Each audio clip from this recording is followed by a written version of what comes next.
एक कथा पहले कही थी, आप लोगों को ध्यान में होगा। एक गुरुजी ने अपने चेले से कह दिया, नियम ले कोई सा भी, ले नियम।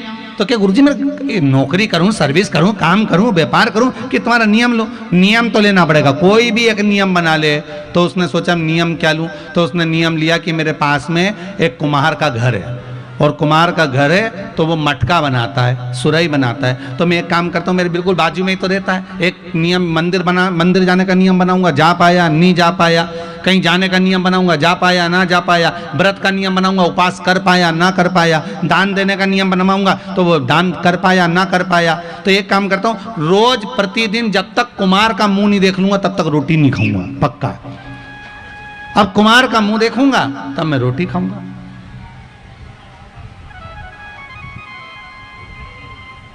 जब तक मैं कुम्हार का मुंह नहीं देख लेता तब तक रोटी नहीं खाऊंगा, तो नहीं खाऊंगा पक्का।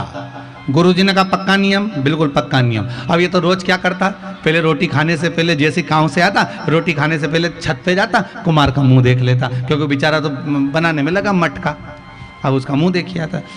3 महीने निकल गए, 4 महीने निकल गए, 5 महीने निकल गए, 6 महीने निकल गए, 7 महीने निकल गए। उसका नियम पूरा चलता रहा। एक दिन क्या हुआ, कुम्हार कहीं चले गया और ये रोटी खाने आया। अब वो कुम्हार दिखा ही नहीं। अब वो कुम्हार को ढूंढा, उसके घर गया। क्यों भाभी, ओ भाऊजी, ओ भाभी। भाभी जी बोली क्या बात है भैया? क्यों वो भैया कहाँ गए? कुम्हार भैया। तो क्या वो तो मिट्टी लेने गए, मिट्टी खोदने के लिए, मटके के लिए। अच्छा, बर्तन बनाने के लिए मिट्टी लेने गए। कहाँ गए? कि उधर गए। अब इसको भूख भी तेज लग रही, इसने ढूंढने निकला, गया गया गया गया। अब वहाँ जहाँ कुम्हार मिट्टी खोद रहा था वहीं पे उसको एक सोने का हंडा निकल गया। हंडा निकला और इतने में ये पहुंच गया। अब इसने तो हंडा मंडा तो देखा नहीं, क्योंकि इसको भूख तेज लग रही थी। इसने कुम्हार का मुंह देख लिया, दूर से देख लिया। देखते सी बोला देख लिया देख लिया देख लिया देख लिया, और भाग गया। अब कुमार को लगा कि इसने सोने का हंडा देख लिया, और देख लिया तो ये राजा के पास जाएगा, और राजा के पास जाकर कह देगा तो पूरा सोना भी चले जाएगा। कुमार इसके पीछे भागा दौड़कर, ये आगे आगे भागा, क्योंकि इसको भूख लग रही थी। इसको नहीं मालूम कि सोने का अंडा मिला है, इसने तो बस क्या देख लिया, और ये भागा। अब कुमार इसके पीछे, ये आगे आगे भागते ये सीधे पहुंच गए घर पे। ये रोटी खाने बैठा, कुमार इसके पीछे दौड़कर पहुंचा हंडा लेकर, और कपड़े में ढका हुआ। भैया देख लिया ना तूने? हाँ देख लिया। तो एक काम कर, आधा तू रख ले, आधा मैं रख लूं। इतने में उसने पूछा क्या आधा? उसने कपड़े में से खोल के बताया, ये सोने का अंडा निकला था और तूने देख लिया। इतने में उसने मन में सोचा, बताओ, मेरे गुरुजी ने कहा था एक नियम बना ले तेरा उद्धार हो जाएगा। मैंने नियम बनाया था मुंह देखने का, मालूम पड़े सोना आधा मिल गया। केवल एक नियम बना लो कि 1 लोटा पानी शंकर जी के मंदिर में रोज जाके जम के तो बोलो चढ़ाना है। तुम तो कोई भी एक नियम बना लो, कोई भी एक नियम बनाओ ना, तुम्हारा मन पड़े वो नियम बनाओ। पहले की माताओं का एक नियम था, पति के चरणों को रोज दबाऊंगी। आज के जमाने में तो गला दबा दे।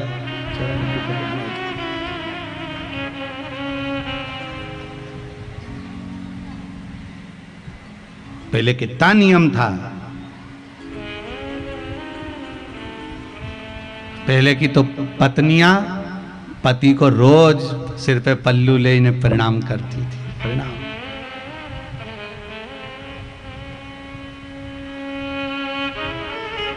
आप में से कितनी माताएं जो अपने पति को रोज प्रणाम करती है? हाथ उठाना। हरी एक हाथ तो उठा लो री।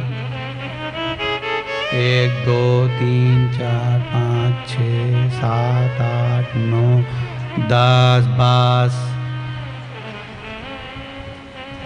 10 11 11:30। नहीं, वो 11:30 इसलिए उठाया था, गिरा दिया, मैं समझ लिया छठ पे पड़ती होगी।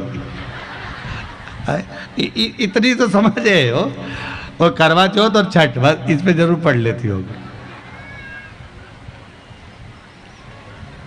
और किसी ने तो पड़ोसी का देख के उठा दिया होगा है? तुम कम पढ़ोगे, देखा देखी में काम बिगड़ जाता है। देखा देखी तो कभी करना ही मत, पड़ोसन हाथ उठाए तो उसको देखकर कभी मत उठाना।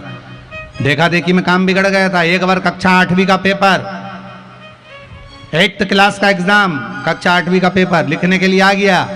दिल्ली की सबसे बड़ी मीनार का नाम लिखो। आगे वाले ने लिख दिया दिल्ली में कुतुब मीनार है, पीछे वाले ने आगे वाले का देखकर लिख दिया दिल्ली में कुतिया बीमार है। देखा देखी में काम बिगड़ जाता है, इसलिए देखा देखी तो करना ही मत ही हो। प्रणाम करना चाहिए। नियम तो नियम है, कोई भी एक नियम बना लो कि मैं प्रणाम करूंगी, नियम बनाओ तुम तो। नियम होना चाहिए, बना लो। आज से तुम भी एक नियम बना लो। देखो पाँव पड़ने में फायदा तुम्हारा ही है। पहली बार तुम जब पाँव पड़ोगी ना तो ये पक्का है कि वो भी तुम्हें 500 का नोट तो देगा, पक्का। ये पक्का है कि मिलेगा तो सही कुछ तो। बना लो एक नियम ऐसा, प्रणाम करने में कुछ थोड़ी ना जाता है, नमन करने में कुछ जाए कुछ। ज्यादा कोई नियम नहीं बने तो 1 लोटा पानी मुझे शिव जी को चढ़ाना।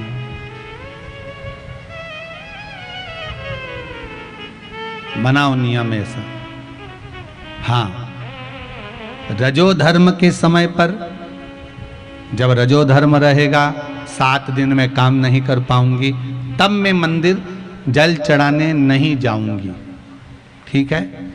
पर बाकी के दिन अगर मैं अपने नगर में हूँ, अपने गांव शेरघाटी में या जहाँ से आप लोग आए हो, मैं अपने गांव में हूँ, तो शंकर जी के मंदिर में जाकर जल चढ़ाऊंगी।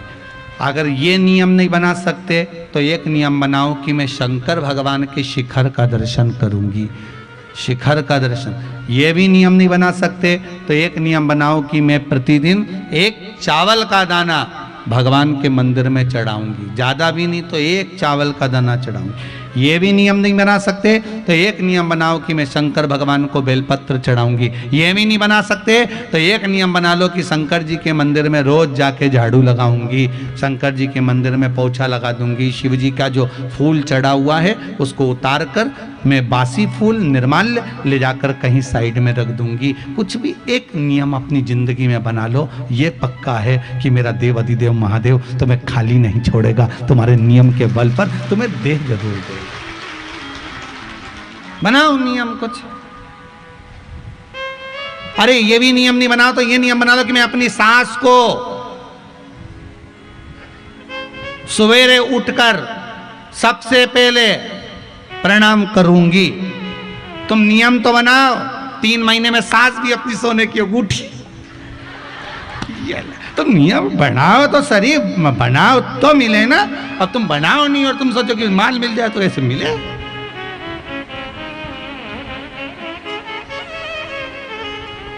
कौन मिलने वाला है?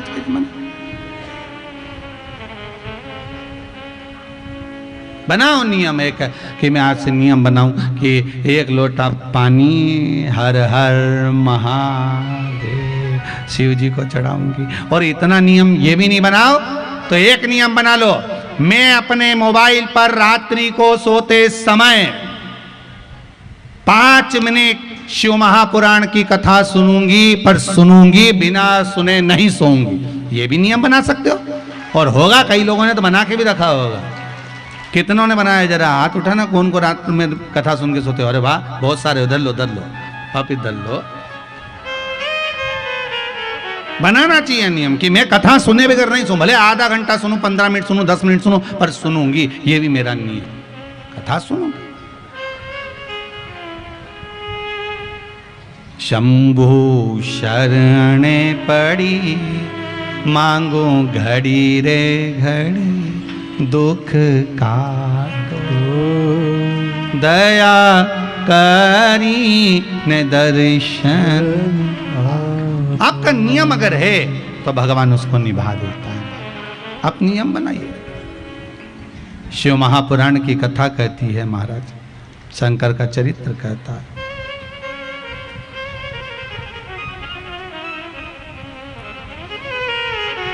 शिव का स्मरण आज विदल और उत्पल 2 असुर, जिनका संहार स्वयं माँ जगत जननी माता पार्वती जी ने किया, जिनका संहार। और विदल और उत्पल ये दोनों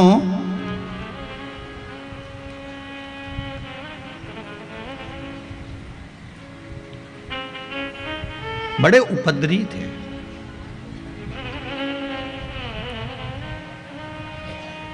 अच्छा, एक बात बहुत ध्यान देना कि जितने भी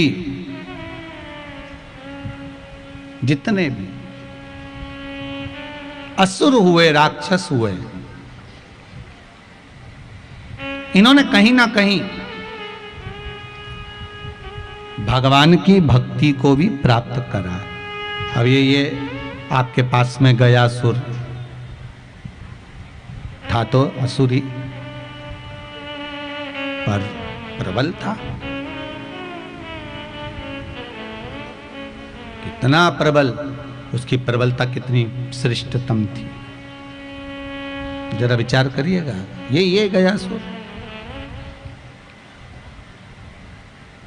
जिसकी छाती पर भगवान यज्ञ करना चाहते हैं, हवन यज्ञ करना चाहते।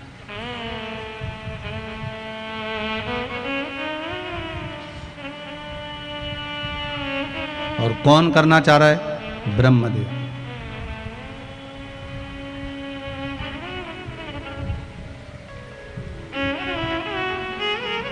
यज्ञ करना चाह रहा है।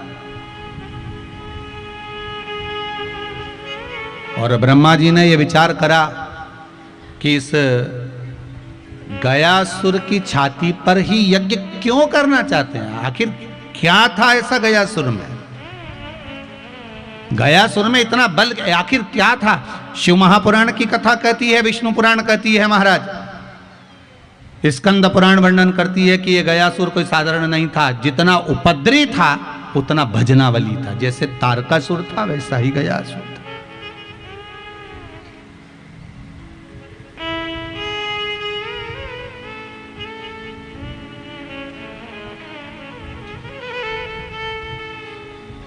बड़ा अब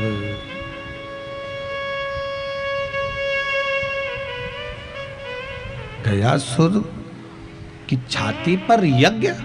हाँ, तो भगवान नारायण के पास खबर पहुंची कि ब्रह्मा जी ने कहा मुझे गयासुर की छाती पर यज्ञ करना।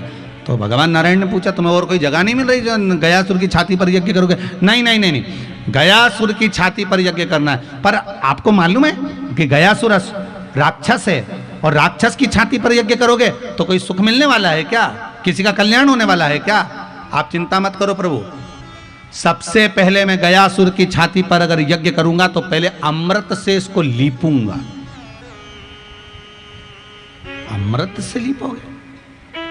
भगवान विष्णु ने कहा आपको मालूम है अमृत तो देवता होन लेकर गए थे और सबने पी लिया, अमृत बचा कहाँ है? इतने में ब्रह्मा जी ने कहा मुझे मालूम है अमृत एक जगह पर रखा हुआ है और उसको लाकर कोई विद्वान ही दे सकता है। कोई बुद्धि और विवेक में जो तीव्र होगा वो लाकर देगा। और बुद्धि और विवेक में तीव्र कौन हो सकता है?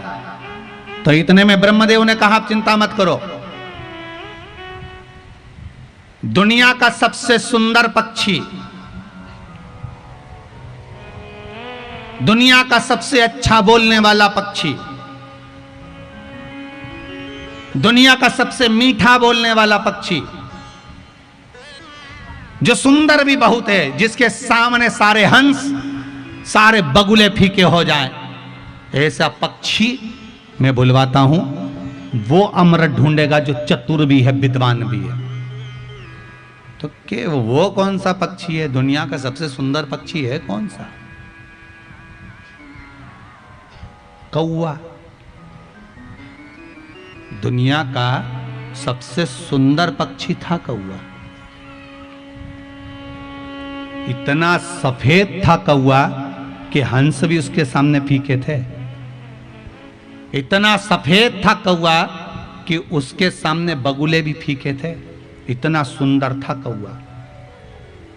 कौवा इतना मीठा बोलता था कि कोयल की आवाज तो एकदम फीकी है कौवे के सामने। इतना मीठा कौवा बोलता था, इतना सुंदर था, इतना मीठा बोलता था।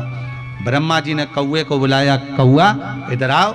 कौवे ने कहा बोलिए प्रभु। ब्रह्मदेव आज्ञा करिए, क्या करना है मुझे। ब्रह्मा जी ने कहा जाओ अमृत को ढूंढो, और अमृत अगर तुम्हें मिल जाए, अमृत अगर तुम ढूंढ लो तो तुम मुझे बता देना। अमृत को ढूंढने के बाद आप मुझे बताना, मैं अमृत को लेने जाऊंगा और अमृत को लेकर आऊंगा और अमृत से गयासुर की छाती को लीपूंगा, शरीर को लीपन करूंगा और उसके ऊपर फिर मैं हवन करूंगा, यज्ञ करूंगा। ठीक है। अब कौवे से कहा कि अमृत को देखकर आना, परख कर आना, पर एक बात का ध्यान रखना, कितनी भूख लगे प्यास लगे पर अमृत को मत चखना, क्योंकि यहां में झूठा कर देगा तो झूठा सामान यहां कैसे कम करो। अब आप सब तो गया जी के नजदीक में रहते हो तो आपको यह कथा ज्यादा मालूम होगी कि कौवा गया उड़ते उड़ते अमृत को ढूंढने के लिए, और कौवा जब अमृत ढूंढने के लिए गया, अमृत ढूंढकर जब कौवा ढूंढते ढूंढते 15 दिन 20 दिन निकल गए, कौवा भूखा प्यासा चले जा रहा है, तब जाकर कौवे को एक जगह पर अमृत मिला। पर कौवे को भूख बहुत लग रही थी, प्यास लग रही थी, कहीं पानी नहीं दिखा, कहीं भोजन नहीं मिला। कौवे ने उसी समय पर अमृत के पात्र को झूठा कर दिया।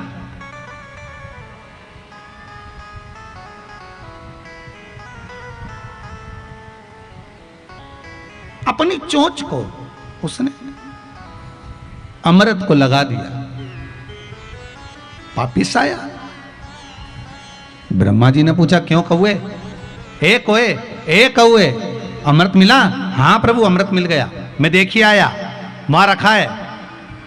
बहुत थक गया था मैं, बहुत भूख लग रही थी मुझे, इसलिए मैंने उस अमृत को थोड़ा सा पी लिया, झूठा कर लिया मैंने उसको। ब्रह्मा जी को क्रोध आ गया और ब्रह्मा जी ने श्राप दे दिया, रे कौवे तू इतना सफेद होकर तूने ऐसा काला काम करा है, मैं तुझे श्राप देता हूं कि तू काला हो जा। तूने अमृत को झूठा करा है, इतनी मीठी वाणी बोलने वाले ने मेरे साथ कपट करा, छल करा, मैं तुझे श्राप देता हूं कि तेरी वाणी कर्कश हो जा, तेरी वाणी बेकार हो जा।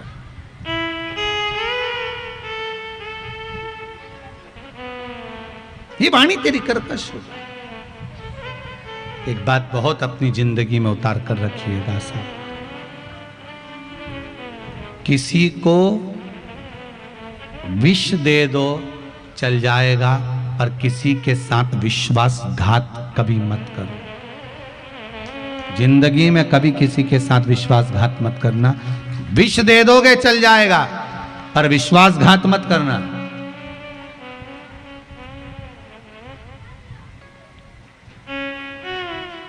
जिसने आपके लिए अपना पूरा सर्वस्व लुटा दिया, जिसने आपके लिए अपनी पूरी जिंदगी दे दी, सारा सुख, सारा वैभव, सारा धन दौलत आपके ऊपर लुटा दिया हो, ऐसे व्यक्ति से कभी भी कपट मत करना, छुपाना मत, छल मत करना और बेईमानी मत करना, विश्वासघात कभी मत करना। वो जीवन में आपको बार बार रुलाएगा अगर आपने विश्वासघात किया है। वो जिंदगी भर रुलाएगा आपको, वो विश्वासघात करा हुआ।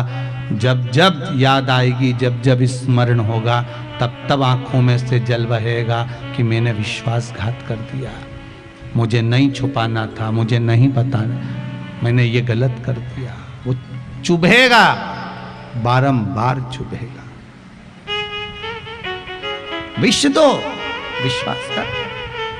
कौवे तूने झूठा कर लिया, मैंने तेरे को केकर भेजा था कि झूठा मत करना, तूने झूठा करा है, तेरी वाणी कर्कश हो जाए, तू काला हो जा, जा मेरा श्राप है। कौवा काला हो गया, वाणी कर्कश हो गई। गए ब्रह्मदेव, फिर अमृत लेकर नहीं आए। ब्रह्मा जी गए कामधेनु के पास में, ब्रह्मा जी कामधेनु के पास में जाकर निवेदन करे, कामधेनु तेरा गौमूत्र मुझे प्रदान कर, जो गंगा के अमृतमय तुल्य के भाव के बराबर है। और गौमूत्र को ले जाकर फिर गयासुर की छाती पर लीपन करा। लीपन कर कर फिर हवन प्रारंभ करा। गयासुर का पुण्य इतना प्रबल था, असुर था पर पुण्य की प्रबलता थी, इसलिए ब्रह्मदेव ने सोचा कि मेरी सत्ता नीचा ना दब जाए, इसलिए गयासुर की छाती पर जो हवन करना प्रारंभ करा।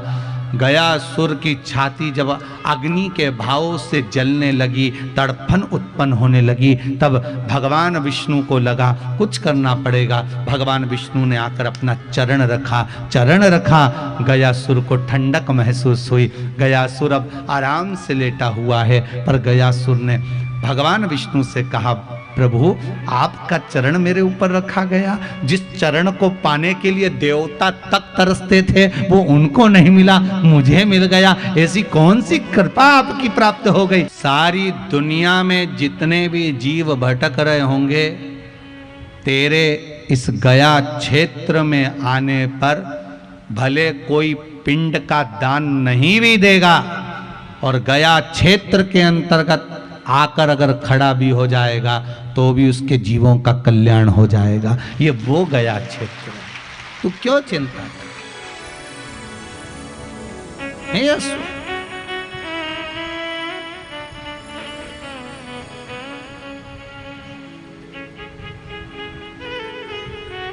होता है ऐसे विदल और उत्पल ने, विदल और उत्पल दोनों असुर है, पर इनका भजन बड़ा प्रबल था। भजन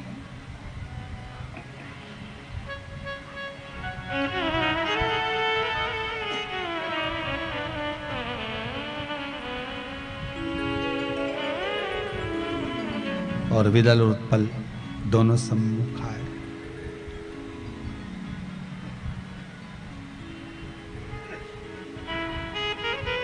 महाराज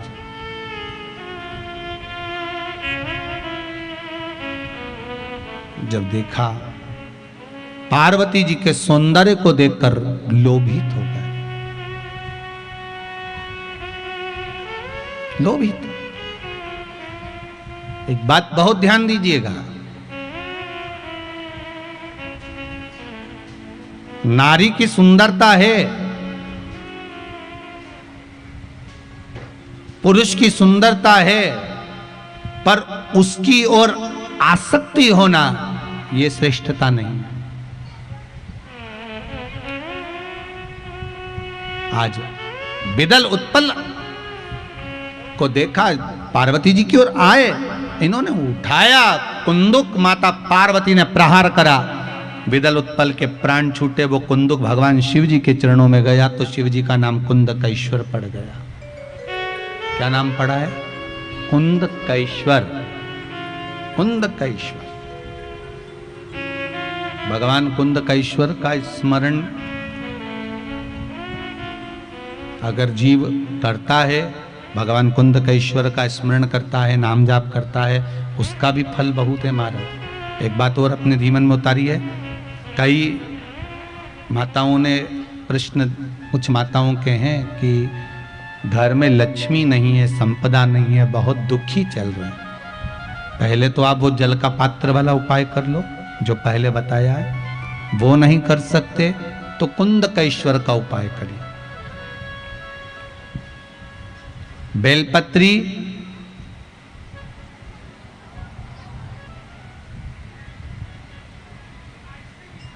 पांच बेलपत्र आप,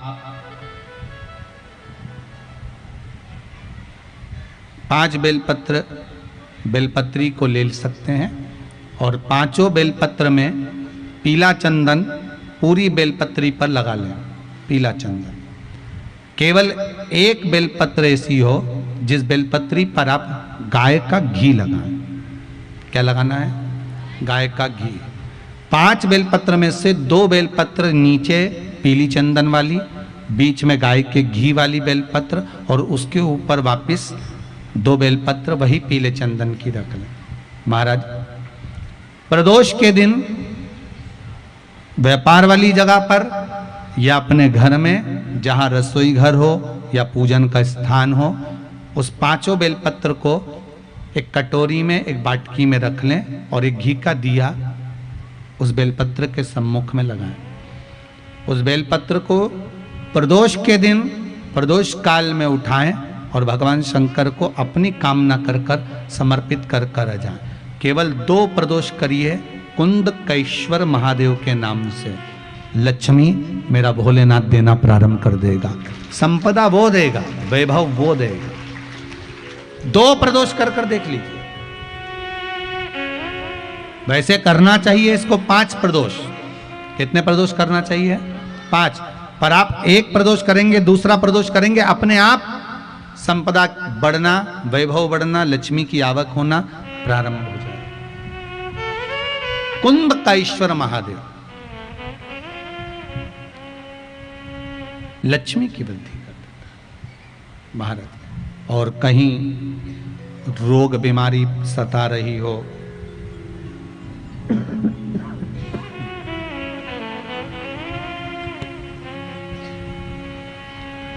तो भी कुंदकेश्वर का स्मरण करना चाहिए।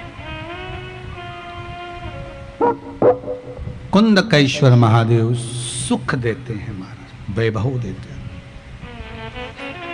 ऐसे भगवान शिव जी के चरणों में जाकर कुंदुक गिरा। जब कुंदुक गिरा, शिव जी का नाम कुंदकेश्वर हो गया। बोल कुंदकेश्वर महादेव की जय। भगवान शंकर कुंदकेश्वर के रूप में विराजित हुए। आगे वर्णन आया है, शिव महापुराण की कथा कहती है, दनु नाम के राजा हुए जिनके 2 पुत्र थे, रंभ और करम।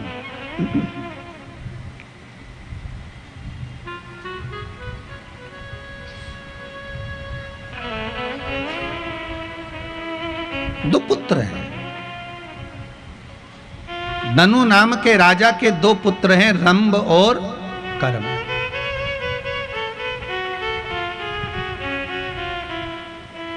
दोनों के घर में संतान नहीं, दोनों के घर में पुत्र नहीं, औलाद नहीं, संतान नहीं। जब दोनों के घर में संतान नहीं है, दोनों के घर में औलाद नहीं है, महाराज बड़े दुखी थे कि घर में संतान नहीं। बहुत दुख था। बहुत ध्यान दीजिएगा इस कथा पर। जिनके घर में एक प्रश्न है किसी माता का कि घर में बेटियां हो और बेटा नहीं हो, महाराज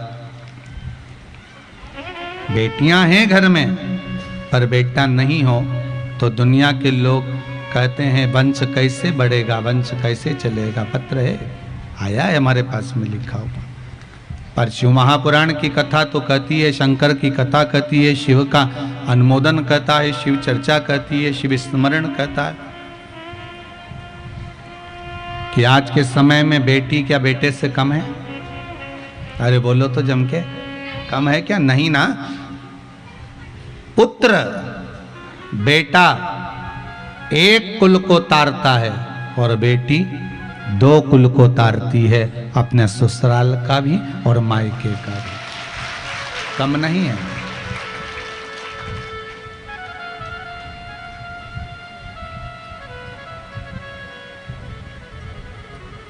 भाग्यशाली होते हैं जिनके घर में बेटियां होती हैं।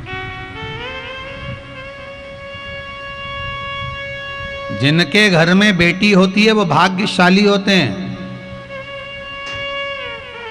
भगवान के कृपा पात्र होते हैं कि घर में बेटी हुई।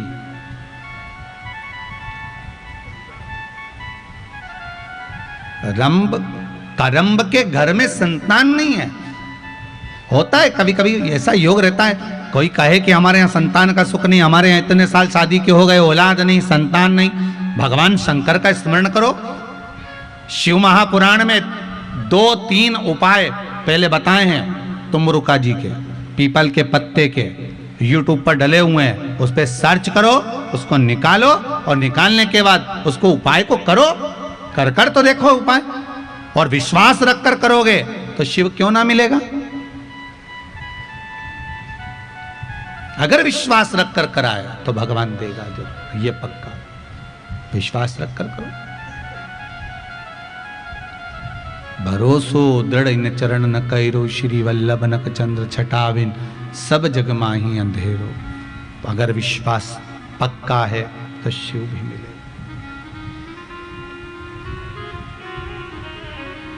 मिलेगा जी महाराज।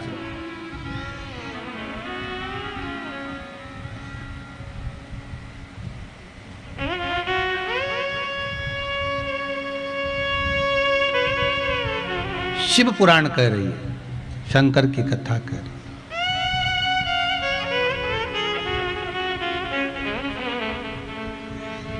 शिव महापुराण कहती है कि आपका विश्वास अगर दृढ़ है, रंभ करम तपस्या करने के लिए गए, पानी में खड़े होकर तप कर रहे थे, इतने में मगर आ गया। मगर ने आकर करम्ब को खा लिया। रंभ को लगा मेरा भाई मर गया, अब क्या करा जाए। रंभ वापिस आया, भाई तो मर चुका था जिसको मगर खा चुका था। रंभ ने क्या करा, चारों तरफ से अग्नि जलाकर बीच में बैठकर तप करना प्रारंभ करा। भगवान ब्रह्मा जी प्रकट हो गए। ब्रह्मदेव ने कहा मांगो रंभ, क्या चाहिए तुम्हें। रंभ ने कहा महाराज हमारे यहाँ संतान नहीं, मेरे यहाँ औलाद नहीं, आप कृपा करोगे तो मेरे यहाँ संतान होगी। आप कृपा करोगे तो मेरे यहाँ संतान हो। मेरे यहाँ संतान नहीं है। भगवान कहते हैं, ब्रह्मदेव बोले सुनो रंभ, तपस्या कर कर उठकर तुम जिसको प्रेम की दृष्टि से देख लोगे उसी से तुम्हारी औलाद पैदा होगी। तपस्या कर कर उठकर तुम जिसको प्रेम की दृष्टि से देख लोगे उसी से तुम्हारी औलाद पैदा होगी। कितना सुंदर संवाद कहती है शिव महापुराण की कथा कि शंकर के मंदिर जाओ, शिव की कथा में जाओ, तीर्थ जाओ, कहीं अच्छे स्थान पर जाओ तो वहां से जाने के बाद अपने ही घर में आओ, किसी दूसरे के घर में मत जाओ। किसके घर में आओ? अपने घर में आओ। क्यों? जब हम कोई उपास कर कर, व्रत कर कर, पूजन कर कर, साधना कर कर, तीर्थ कर कर, कथा श्रवण कर कर अपने घर में आते हैं तो उस भूमि का जो तेज बल होता है, उस भूमि का जो तप बल होता है, उस भूमि का जो पुण्य बल होता है, वो हमारे कपड़ों में चिपक कर हमारे शरीर के द्वारा, हमारी दृष्टि के द्वारा हमारे घर में प्रवेश कर जाता है और ना जाने कितने जीवों का कल्याण कर जाता है। कितने जीवों का कल्याण।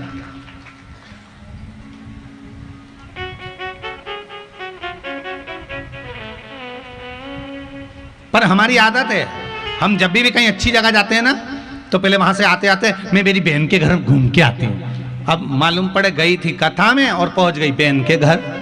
कथा सुनी, बहन के घर गई, फिर बहन के घर खा पी के आराम से आनंद के साथ फिर घर पहुंच रही है। हाँ, अगर तुम्हारी बहन कथा में आई है तुम्हारे साथ में तो भले फिर उसके घर जाओ, और मालूम पड़े वो कथा में आई ही नहीं और तुम कथा में से उसके घर पहुंच गए, अपना सारा पुण्य तुमने उसके घर में जड़ा दिया। पूरा अच्छा अच्छा जो वैभव था, पुण्य था, सत्कर्म था, भजन था, कीर्तन था, सब उसके घर में जड़ा दिया। और बाद में अपने घर पहुंचे, घर के लोगों ने पूछा कहाँ गई थी? कथा में गई थी। अच्छा, क्या लेके आई? तो बहन के घर में जितनी निंदा भरी हुई थी, क्योंकि उसने सब निंदा करी, मेरी सास तो ऐसी, मेरी बहू तो ऐसी, मेरा तो जो कथा थी वो तो उसके घर छोड़ी आई और उसके घर की सारी बुराई निंदा बटोर के अपने घर ले गई।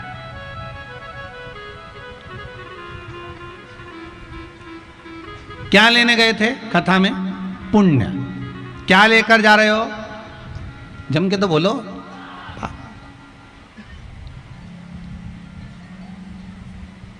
गए थे पुण्य लेने के लिए, लेकर आ गए पाप।